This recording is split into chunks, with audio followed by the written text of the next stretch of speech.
Many versus much, इसमें क्या फ़र्क है, कहाँ हम ये इस्तेमाल कर सकते हैं। किसी ने कमेंट किया था कि how much money do you have, ये सही है, या how many money do you have, ये सही है। तो उसने रीज़न ये बताई थी कि मैनी जो है ये हम काउंटेबल नाउन के साथ इस्तेमाल करते हैं, तो how many money do you have ये सही है। क्यों?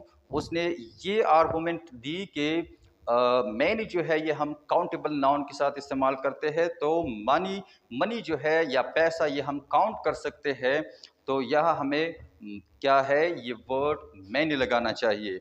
तो सिरे से बता देता हूँ कि यहाँ मच लगाना चाहिए या मैनी लगाना चाहिए, और मैनी कहाँ लगाना चाहिए और मच कहाँ लगाना चाहिए। तो पहले हम कर लेते हैं ये वर्ड मैनी जो है कि मैनी हम कहाँ लगाते हैं। तो कीप इन माइंड कि ये हम लगाते हैं काउंटेबल नाउन के साथ। वो नाउन या वो चीज़ें जो हम 1 2 3 यानी गिनती में जो चीज़ें हम गिन सकते हैं, जैसे ये मार्कर है तो 1 2 3 जितनी भी है ये हम काउंट कर सकते हैं। जैसे ये मोबाइल फ़ोन है या सेल फ़ोन है, ये जितनी भी हो ये हम 1 2 3 में काउंट कर सकते हैं। या जो स्टूडेंट है वो हम 1 2 3 में काउंट कर सकते हैं। तो ये क्या है, काउंटेबल नाउन है। एग्जाम्पल में हम इसको किस तरह इस्तेमाल करेंगे, ये हम कह सकते हैं कि हाउ मैनी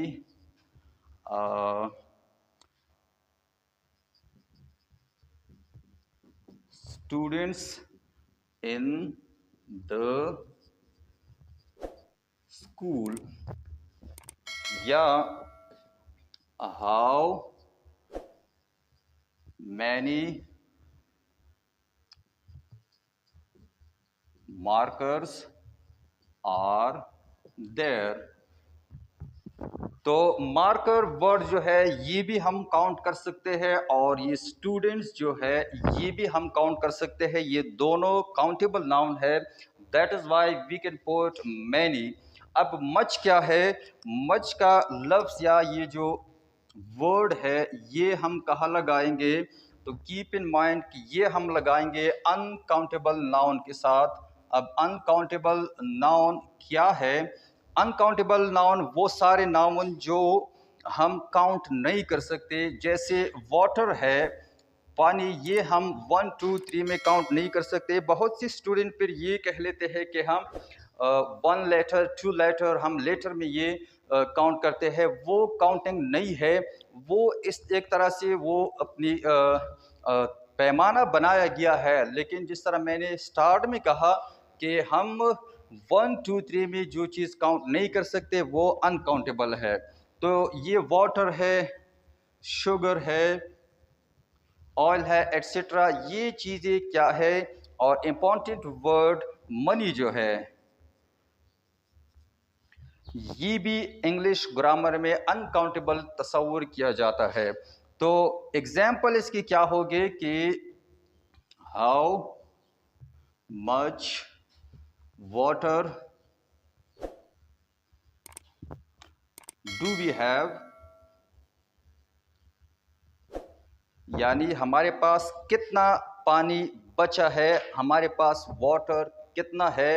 या वाटर की जगह आप ऑयल भी लगा सकते हैं कि how much water do we have, हम मज़ीद कितना सफ़र कर सकते हैं इस ऑयल के साथ, पेट्रोल के साथ, डीजल के साथ, हमारे पास कितना पेट्रोल है।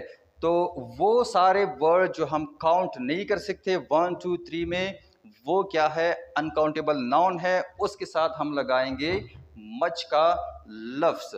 अब यहाँ तक तो आप समझ गए होंगे। अब देख लेते हैं वो इम्पॉर्टेंट पॉइंट कि मनी के साथ हमें क्या लगाना चाहिए। तो आपने ये जहन में रखना है कि how much money do you have, how much money do you have, मतलब इसका क्या होगा कि आपके पास कितना पैसा है। ये मनी का लफ्ज़ जो है इसके साथ हमेशा वर्ड मच आएगा। क्यों आएगा? क्योंकि ये वर्ड मनी जो है ये अनकाउंटेबल नाउन तस्वुर किया जाता है इंग्लिश ग्रामर में।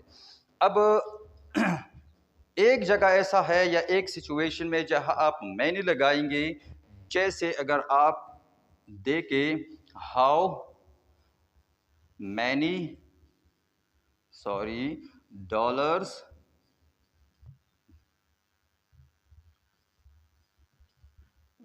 Do you have, how many dollars do you have या how many rupees do you have, आपके पास कितने डॉलर है या कितने रुपया है।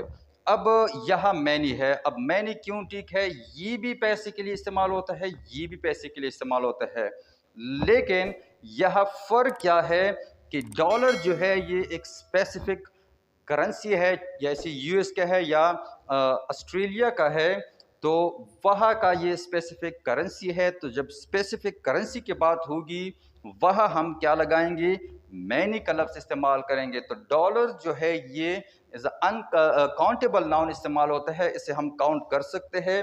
दैट इज़ वाई हम डॉलर के साथ या रुपीज़ के साथ हम क्या लगाएंगे, मैनी का लफ्ज़ इस्तेमाल करेंगे। तो बेसिक डिफरेंस इन दोनों में यही था। स्टूडेंट्स यहाँ आकर कंफ्यूज हो जाते हैं।